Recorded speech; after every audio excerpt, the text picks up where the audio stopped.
I know, I'm a bit 2000 and late banging on about the dreariness of last year, but by God, 2018 was awful. Personally and globally, if it hadn't been for the glorious summer weather, let's just ignore the melting polar ice caps for a mo, the frivolity of a celeb-filled royal wedding and the release of A Star is Born, I'd have been ready to throw in the towel when the leaves changed. The dark mornings, coupled with a dark news cycle, meant autumn held little promise. I found myself in a funk, longing for a return to the silliness of summer but far too far away from the cheer of Christmas to see any fairy lights at the end of the tunnel. Even my beloved Strictly, the seasonal Prozac that usually gets me through to party season, wasn't quite doing its thing. I needed more silliness than ever before to keep dancing. As I type this next sentence, I imagine readers' eyes rolling back into their skulls, but it turns out what I needed was a new hair color. Enter Ginger Me. My inspiration was twofold: the bright red leaves of autumn and the brightest light of Strictly, Stacey Dooley. Stacey's perfect copper that fades into auburn had me mesmerized enough to create a dedicated Pinterest board and hotfoot it straight to my colorist, Harriet Muldoon at Larry King, who wasn't surprised. "You're the second request I've had for a Stacey this week," she said.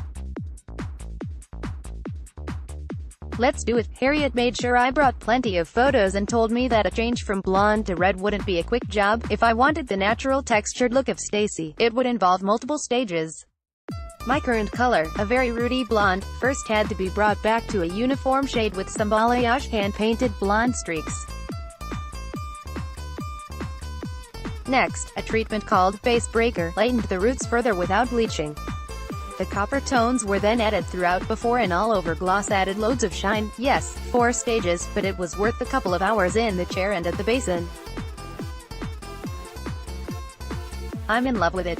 The color is a perfect strawberry blonde, copper, with a red halo around the roots. I couldn't stop looking at it, truth be told. A couple of months later and it's faded to just strawberry blonde, the type of color the cutest of kids have and one I didn't realize you could get from a bottle. Red famously takes some looking after and fades faster than any other color, so I turned to 2 longtime Red Pool colleagues for their tips on turning fiery. Amy Jones, 15 years a redhead, my hairdresser, my very own hairdresser, told me that, with red, box dyes last longer, so once I found a box dye I got on with, I used that most of the time. I've also found that dyeing on dirtier, product-free hair lets the dye last longer, so I leave it unwashed for 3 days before I put dye on it. These shampoos and conditioners are amazing for keeping color.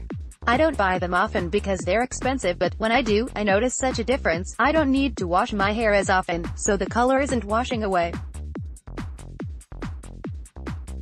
It's Savia, 7 years a redhead. I've been dyeing my hair red for about 7 years. I'd only get it touched up every 12 weeks and I'd only wash it 1 to 2 times per week maximum. Dry shampoo is your friend.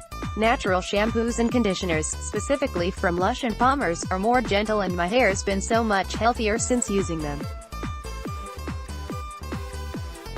Also, Olaplex No. 3 is the only thing that seems to actually repair my hair. At Tory Frost writes,